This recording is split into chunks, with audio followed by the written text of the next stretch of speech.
اداکار محمد علی نے مصیبت زدہ شخص کو 50,000 روپے قرض تو دے دیا، لیکن پہلے اس سے 3 روپے مانگ لیے۔ کوٹھی کے خوبصورت لان میں سردی کی ایک دوپہر میں اور علی بھائی بیٹھے گفتگو کر رہے تھے۔ ملازم نے علی بھائی سے آ کر کہا کہ باہر کوئی آدمی آپ سے ملنے آیا ہے، یہ اس کا چوتھا چکر ہے۔ علی بھائی نے اسے بلوا لیا۔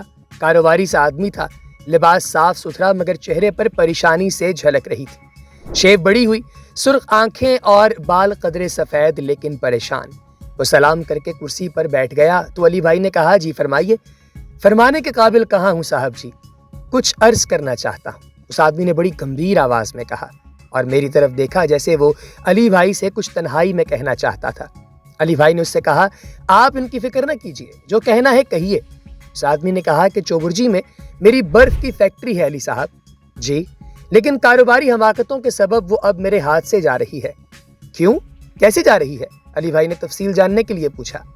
ایک آدمی نے مجھ سے 70,000 روپے لینے ہیں جو میں نے اسے قرض کے طور پر لیے تھے، لیکن میں لوٹا نہیں سکا۔ وہ آدمی بولا، میں نے کچھ پیسے سنبھال کر رکھے تھے لیکن چور لے گئے۔ اب وہ آدمی اس فیکٹری کی قرقی لے کر آ رہا ہے۔ یہ کہہ کر وہ آدمی رونے لگا اور علی بھائی سے غور سے دیکھتے رہے اور اس سے کہنے لگے، آپ کا برف خانہ میانی صاحب والی سڑک سے ملحقہ تو نہیں؟ جی جی وہی، وہ آدمی بولا۔ علی بھائی، میں صاحب اولاد ہوں، اگر یہ فیکٹری چلی گئی تو میرا گھر برباد ہو جائے گا، میں مجبور ہو کر آپ کے پاس آیا ہوں۔ علی بھائی نے اسے کہا، فرمائیے میں آپ کی کیا مدد کر سکتا ہوں؟ میرے پاس 20,000 ہیں، 50,000 آپ مجھے ادھار دے دیں، میں آپ کو قسطوں میں لوٹا دوں گا۔ علی بھائی نے مسکرا کر اس آدمی کو دیکھا، سگریٹ سلگائی اور مجھے مخاطب ہو کر کہنے لگے، روبی بھائی، یہ آسمان بھی بڑا ڈرامے باز ہے، کیسے کیسے ڈرامے دکھاتا ہے، شطرنج کی چالیں چلتا ہے، کبھی مات کبھی جیت۔ یہ بات کہی اور اٹھ کر اندر چلے گئے۔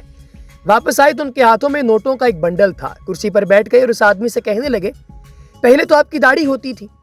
وہ آدمی حیران رہ گیا اور چونک کر کہنے لگا، جی یہ بہت پرانی بات ہے، میں وہی پرانی بات کر رہا ہوں۔ علی بھائی آگے سے کہنے لگے، سگریٹ کا دھواں چھوڑ کر کچھ تلاش کرتے رہے۔ پھر اس آدمی سے کہنے لگے، آپ کے پاس 3 روپے ٹوٹے ہوئے ہیں؟ اس آدمی نے کہا، جی جی ہیں۔ اس آدمی نے جیب میں ہاتھ ڈال کر کچھ نوٹ نکالے اور 3 روپے نکال کر علی بھائی کی طرف بڑھا دیے۔ علی بھائی نے وہ پکڑ لیے اور نوٹوں کا بنڈل اٹھا کر اس آدمی کی طرف بڑھایا۔ یہ 50,000 روپے ہیں، لے جائیے۔ اس آدمی کی آنکھوں میں آنسو تھے اور نوٹ پکڑتے ہوئے اس کے ہاتھ کپ کپا رہے تھے۔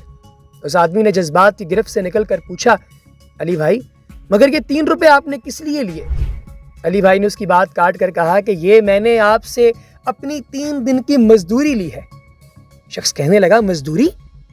علی بھائی نے کہا کہ 1952 میں جب میں لاہور آیا تھا تو میں نے آپ کے برف خانے میں برف کی سلیں اٹھا کر قبرستان لے جانے کی مزدوری کی تھی۔ وہ شخص بڑا حیران ہے اور علی بھائی کی طرف دیکھ رہا ہے۔ میں بھی علی بھائی کی طرف دیکھ رہا ہوں۔ علی بھائی نے کہا کہ میں نے جب اس کے پاس 3 دن مزدوری کی تھی تو اس نے میری تنخواہ اپنے پاس رکھ لی تھی۔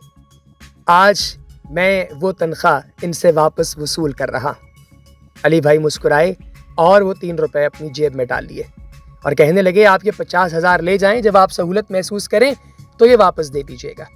علی بھائی نے یہ بات کہہ کر مزے سے سگریٹ پیا۔